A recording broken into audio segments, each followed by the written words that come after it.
वो मुकुट धर्म का नहीं था, अधर्म का था।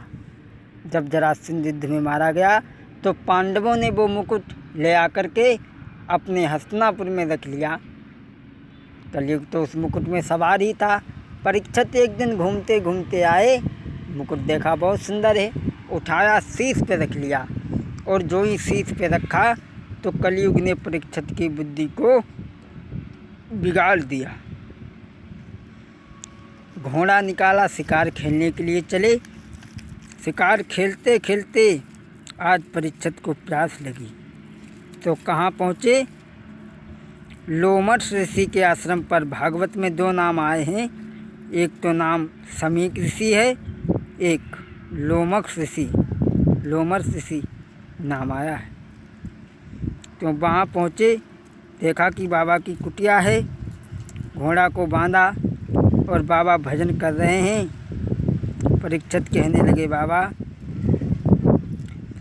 आरे मोइन कथोरो नीरूपी भैयो बाबा, अरे मोइन कथोरो नीरूपी भैयो बाबा, महाराज के बिन पानी मेरी जाई रही है अरे जानी,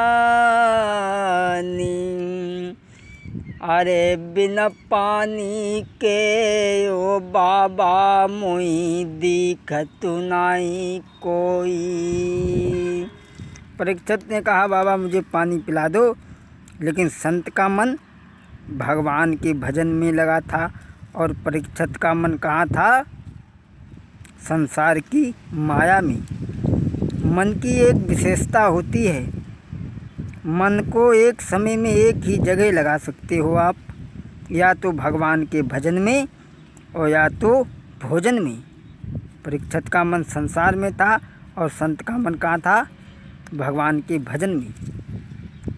संत ने कोई बात नहीं सुन पाई। परीक्षित ने सोचा, मैं बहुत देर से कह रहा हूँ, अरे संत नहीं है, पूरा ढोंगी है।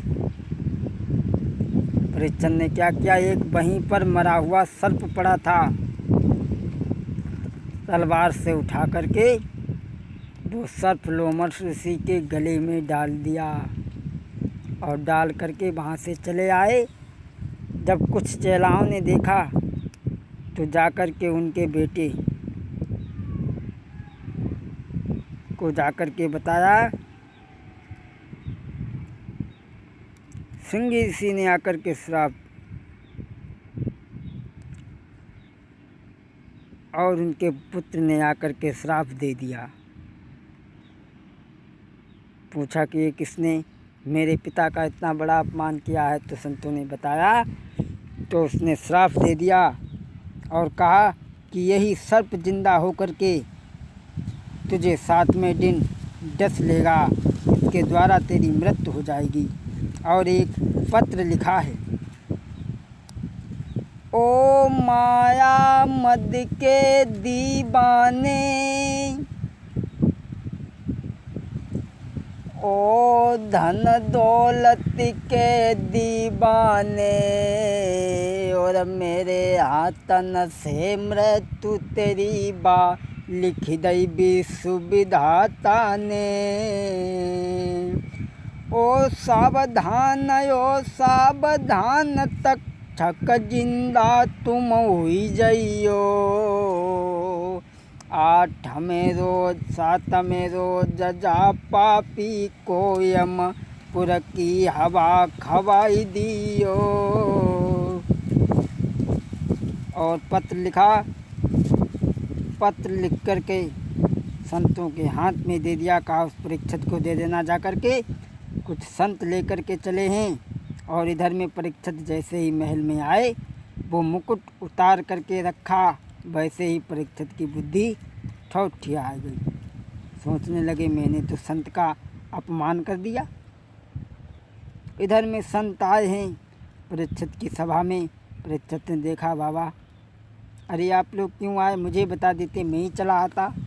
संत कहने लगे, राजन तुमने कुछ काम ही ऐसा किया है, मजबूरन हमें यहाँ आना पड़ रहा है।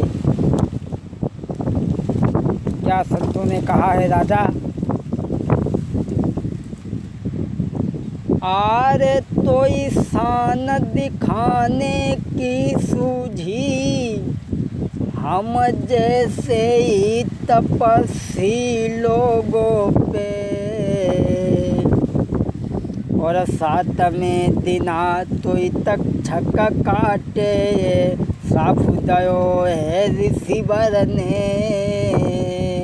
7वें दिना तक्षक काटे, तोई श्राप दियो है ऋषिवर ने।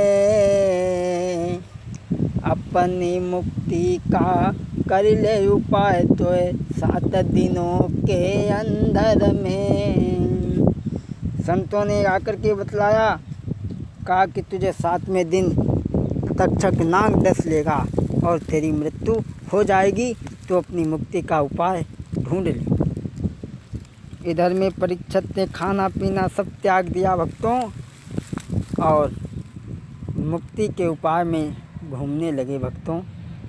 कहा भी गया है कि मैना जो मैना कहती है, और पिंजड़े में पाली जाती है। मैना जो मैना कहती है, और पिंजड़े में पाली जाती है। और बकरी जो मैं करती है, बतो गले छुरी चलवाती है। मैना एक पक्षी है जिसकी बहुत मीठी आवाज़ है।